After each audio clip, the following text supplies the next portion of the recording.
ছেলে তো ওখানে শুধুমাত্র চেহারা পরিবর্তনের জন্য, মানে একটা মানুষ ছিল শাসক, তাকে বাদ দিয়ে নতুন আরেকজন শাসক আসবে সেটার জন্য হয়নি। ব্যবস্থাটা যাতে পরিবর্তন হয়, মানুষ যাতে তার অধিকার পায়, ওরকম আগের মতো অবিচার যাতে না হয়, ওই ব্যবস্থাটার পরিবর্তনের একটা উপায়ই হচ্ছে জুলাই সনদে। সরকার থেকে কিন্তু একটা প্রতিশ্রুতি আছে, যারা এই অভ্যুত্থানে আহত হয়ে প্রাইভেট ভাবে বেসরকারি ভাবে চিকিৎসা নিতে হয়েছে সেই খরচটা সরকার ফেরত দিবে, এবং এইটা ফেরত দেওয়ার মাধ্যম হচ্ছে গণঅভ্যুত্থান সংক্রান্ত বিশেষ চিকিৎসা করার খরচ, যেটা সরকারের প্রতিশ্রুতি আছে কিন্তু আপনারা পাচ্ছেন না।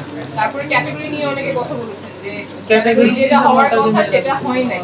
তো এরকম অনেকের যা যা প্রবলেম আছে, আপনারা একজন দায়িত্বশীল হিসেবে একটা তালিকা করে কার কার কি প্রবলেম, যারা এখনো আপনার চিকিৎসার খরচটা এখনো পান নাই, ক্যাটাগরি রিলেটেড প্রবলেম আছে, অনেকের যে কম্পেনসেশনটা পাওয়ার কথা, আর্থিক সহায়তা পাওয়ার কথা সেটা পান নাই, এগুলো যদি একটা তালিকা করে দিতে পারেন তাহলে আমরা যথাযথ কর্তৃপক্ষের কাছে এটা পৌঁছে দিতে সুবিধা হবে। পুনর্বাসনের কথা অনেকে বলছেন, চিকিৎসার কথা অনেকে বলছেন, যাদের অনেকেরই এখনো লং টার্ম চিকিৎসার প্রয়োজন। লং টার্ম চিকিৎসা বলতে হয়তো অপারেশন আর করার প্রয়োজন নাই, কিন্তু ওই জয়েন্টটা রিহ্যাবিলিটেট করা লাগবে, অর্থাৎ আগে যেরকম ছিল সেটার কাছাকাছি যাওয়ার জন্য রিহ্যাবিলিটেশন প্রয়োজন, শারীরিক রিহ্যাবিলিটেশন প্রয়োজন, কারো কারো মানসিক পুনর্বাসন প্রয়োজন।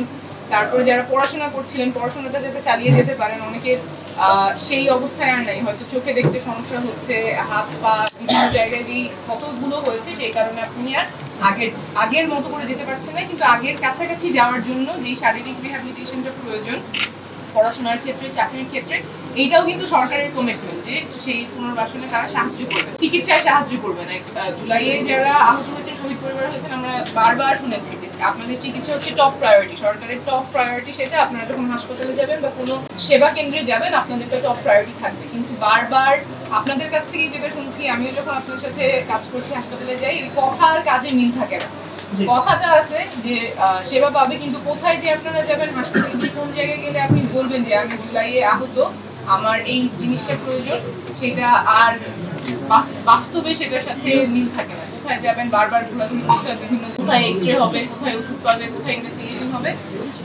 এইটা আমরা যতবারই সুযোগ পেয়েছি সরকারের কাছে এটা তুলে ধরেছি, যাতে আমাদের চিকিৎসা এবং পুনর্বাসন দ্রুত হয়। আর যে সহায়তাগুলো সরকার প্রতিশ্রুতি অলরেডি আপনাদেরকে দিয়েছে যে আপনাদের পাওয়ার কথা, সেগুলি যাতে দ্রুত বাস্তবায়িত হয়। কিন্তু আপনাদের স্পেসিফিক যেই যাদের সমস্যা হচ্ছে, যেখানে আপনারা জানেন যে এটা আমার পাওয়ার কথা কিন্তু পাচ্ছেন না, আবেদন করেছেন বা আবেদন কোথায় করতে হবে জানেন না, এগুলো যদি আপনাদের মধ্য থেকেই একজন দায়িত্ব নিয়ে একটা তালিকার মতো করে দেন, তাহলে আমরা সেটা আপনারা কেন আন্দোলনে গিয়েছিলেন, একটা অবিচারের বিরুদ্ধে প্রতিবাদ করব।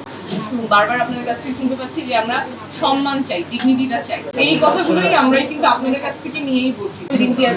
এর বাবা বললেন যে আমার ছেলে তো ওখানে শুধুমাত্র চেহারা পরিবর্তনের জন্য, মানে একটা মানুষ ছিল শাসক, তাকে বাদ দিয়ে নতুন আরেকজন শাসক আসবে সেটার জন্য হয়নি। ব্যবস্থাটা যাতে পরিবর্তন হয়, মানুষ যাতে তার অধিকার পায়, ওরকম আগের মতো অবিচার যাতে না হয়, ওই ব্যবস্থাটার পরিবর্তনের একটা উপায়ই হচ্ছে জুলাই সনদ, যেটার কথা আপনারা বারবার বলছেন, আমরাও বলছি। এই কথাটাই আমরা দেশের যেখানেই যাচ্ছি প্রত্যেক জায়গায় বলছি এবং আপনাদের কাছ থেকে শুনছি, এটাই আমরা তুলে ধরার চেষ্টা করবো, এটা আমরা ইনশাল্লাহ একসাথে আদায় করে নেব।